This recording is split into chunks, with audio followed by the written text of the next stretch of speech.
Amerika ile beraber 2025 সালে তুরস্কের সহায়তায় বড় চমক পাচ্ছে বাংলাদেশ প্রতিরক্ষা দপ্তর। अस्सलामुअलैकुम वीवर, फिर से बहुत ही ज्यादा इंपॉर्टेंट वीडियो होने वाली है। तुर्की ने वेपन की जो टेक्नोलॉजी है उससे बांग्लादेश को हैरान कर दिया। क्या बांग्लादेश जदीद तरीन पावरफुल किस्म के मॉडर्न टेक्नोलॉजी से लैस तुर्की के वेपन को अपनी आर्मी का हिस्सा बनाएगा, अपनी एयरफोर्स का हिस्सा बनाएगा। बहुत ही ज्यादा वीवर ये इंपॉर्टेंट वीडियो है। Without wasting the time video को स्टार्ट करते हैं। Amerika ile beraber 2025 সালে তুরস্কের সহায়তায় বড় চমক পাচ্ছে বাংলাদেশ প্রতিরক্ষা দপ্তর। কারণ ইতিমধ্যেই প্রধান উপদেষ্টা ডক্টর মোহাম্মদ ইউনূস তুরস্ককে আহ্বান জানান যে তারা যেন বাংলাদেশের প্রতিরক্ষা শিল্পে প্রযুক্তি হস্তান্তর করে এবং যৌথভাবে প্রতিরক্ষা শিল্প গড়ে তোলে। 2025 সালের মধ্যেই তুরস্ক থেকে কি চমক থাকছে বাংলাদেশের জন্য জানিয়ে দিব বিস্তারিত। যারা এখনও চ্যানেলটি সাবস্ক্রাইব করেননি তারা সাবস্ক্রাইব করে ফেলুন এখনই, তা না হলে পরবর্তী নতুন ভিডিও আপনার সামনে নাও আসতে পারে। তাহলে চলুন শুরু করা যাক। উস্তাদের মায়ের শেষ রাত, এবার সেই উস্তাদের মায়ের দিচ্ছে বাংলাদেশ সামরিক বাহিনী। মাস্টার প্ল্যান করে তুরস্ক থেকে কৌশলে বিপুল পরিমাণ সমরাস্ত্র নিয়ে আসছে বাংলাদেশে। দীর্ঘদিন ধরে বাংলাদেশের সমরাস্ত্রে যে ঘাটতি ছিল এবার সেটি পূরণ হতে চলেছে। বাংলাদেশ তুরস্কের কাছ থেকে এয়ারক্রাফট, এরিয়ার ভেহিকেল বা drone, air defence system, armoured vehicle, attack helicopter, artillery system, electrical warfare system এবং রেডিও কমিউনিকেশন সিস্টেম ক্রয়ের বিষয়ে আগ্রহ প্রকাশ করেছে। ডিফেন্সিয়া নামে একটি সামরিক ওয়েবসাইট এসব তথ্য নিশ্চিত করেছে। সূত্র বলছে তুরস্ক থেকে অস্ত্র আসবে উল্লেখযোগ্য পরিমাণে। তুরস্ক থেকে বাংলাদেশের সেনা, নৌ, বিমান বাহিনীর বিশেষ প্রশিক্ষণ নেওয়ার চুক্তি হয়েছে। বাংলাদেশ সামরিক বাহিনীর ফোর্সেস গোল 2030 বাস্তবায়নের ক্ষেত্রে সমরাস্ত্র সংগ্রহে বৈচিত্র্য আনতে হলে এবং ব্যাপক শক্তিশালী সামরিক বাহিনী গড়ে তুলতে হলে সবচেয়ে নির্ভরযোগ্য বিকল্প হতে পারে তুরস্ক। ন্যাটোর সদস্যভুক্ত তুরস্কের সমরাস্ত্র মানে ভালো এবং দামেও সাশ্রয়ী। ড্রোন এবং মিসাইলের মতো সমরাস্ত্র দেশটি নিজেদের আধুনিক প্রযুক্তি ব্যবহার করে উৎপাদন করছে। বাংলাদেশের সঙ্গে প্রযুক্তি হস্তান্তরেও আগ্রহ দেখাচ্ছে তুরস্ক। তুরস্কের সঙ্গে সম্পর্ক ঘনিষ্ঠ হওয়ার পর দেশটির কাছ থেকে সমরাস্ত্র কেনা বেড়েছে বাংলাদেশের। গত 5 বছরে আলোচিত বায়রাক্তার TB2 ড্রোন সহ অন্তত 15 ধরনের আধুনিক সমরাস্ত্র শুধু তুরস্ক থেকেই ক্রয় করেছে বাংলাদেশ।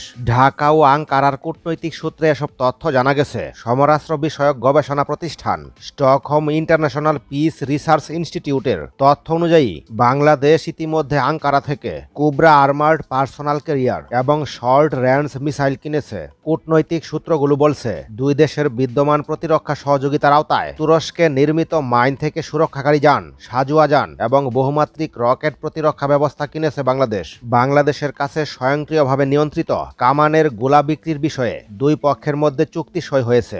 এছাড়া বাংলাদেশের কাছে সামরিক হেলিকপ্টার এবং ট্যাঙ্ক বিক্রিতে আগ্রহী তুরস্ক। তার পাশাপাশি প্রতিরক্ষা সহযোগিতার অংশ হিসেবে সাম্প্রতিক বছরগুলোতে অন্তত 3000 প্রতিরক্ষা কর্মকর্তাকে তুরস্কে প্রশিক্ষণ দেওয়া হয়েছে। বাংলাদেশ এতদিন চীন, ইতালি, রাশিয়া, যুক্তরাজ্য, ফ্রান্স, সার্বিয়া, ইউক্রেন, যুক্তরাষ্ট্র এবং জার্মানিতে উৎপাদিত অস্ত্র ব্যবহার করছে। সুইডেন ভিত্তিক সিপরির দেওয়া তথ্য অনুযায়ী বাংলাদেশ তুরস্কের কাছ থেকে বড় রেঞ্জের মিসাইল কিনবে। ইতোমধ্যে তুরস্ক থেকে TRG-300 নামের মিসাইল সিস্টেম ডেলিভারি পেয়েছে বাংলাদেশ। বাংলাদেশের কাছে অস্ত্র বিক্রির পাশাপাশি সামরিক খাতে বাংলাদেশকে যৌথ বিনিয়োগেরও প্রস্তাব দিয়েছে তুরস্ক। তার পাশাপাশি এটা নিশ্চিত তুরস্কের যুদ্ধাস্ত্র বিশ্বের অন্যতম সেরা। দাম কম, কোনো আগাম শর্ত নেই। তুরস্কের সঙ্গে উল্লেখযোগ্য পরিমাণ সামরিক সরঞ্জাম কেনার চুক্তি করেছে বাংলাদেশ। তবে দেশটির অস্ত্রের সবচেয়ে বড় বাজার তুর্কমেনিস্তান এবং আজারবাইজান। এরপরই মধ্যপ্রাচ্যের দেশ কাতার তুরস্ক থেকে বেশি অস্ত্র ক্রয় করে থাকে। তারপরই তুরস্কের সমরাস্ত্র বাজারে চতুর্থতম দেশ হিসেবে স্থান করে নিচ্ছে বাংলাদেশ। এক সময় বাংলাদেশের ট্যাঙ্ক শিল্প ছিল ব্যাপক শক্তিশালী। সেই 80-র দশকেই বাংলাদেশ সেনাবাহিনী নিজেদের উদ্যোগে এবং নিজেদের মাটিতে ব্যাটল ট্যাঙ্ক, লাইট ট্যাঙ্ক বানানোর উদ্যোগ নেয় এবং তারা সফলতার দিকেই যাচ্ছিল।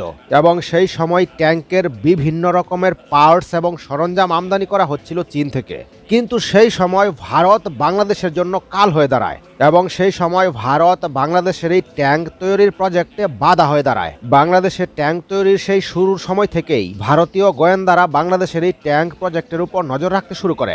বাংলাদেশ যখন অত্যাধুনিক ট্যাঙ্ক তৈরির দ্বারপ্রান্তে ছিল, ঠিক তখনই বাংলাদেশের ট্যাঙ্ক প্রজেক্টকে বাতিল করার জন্য ভারত যা যা করা দরকার তাই করতে লাগলো। প্রথমে ভারত ভেবেছিল বাংলাদেশ হয়তো ট্যাঙ্ক তৈরিতে আদৌ সফল হবে না, কিন্তু বাংলাদেশ যখন চীনের সহযোগিতা এবং চীন থেকে আমদানি পারছে, বাংলাদেশেই যখন ট্যাঙ্ক তৈরির প্রায় শেষ ধাপটি পর্যন্ত সম্পন্ন করলো, তখন ভারত রাষ্ট্রীয়ভাবে বাংলাদেশের উপর চাপ প্রয়োগ করে এই ট্যাঙ্ক কারখানাটি বন্ধ করে দিতে চাইল।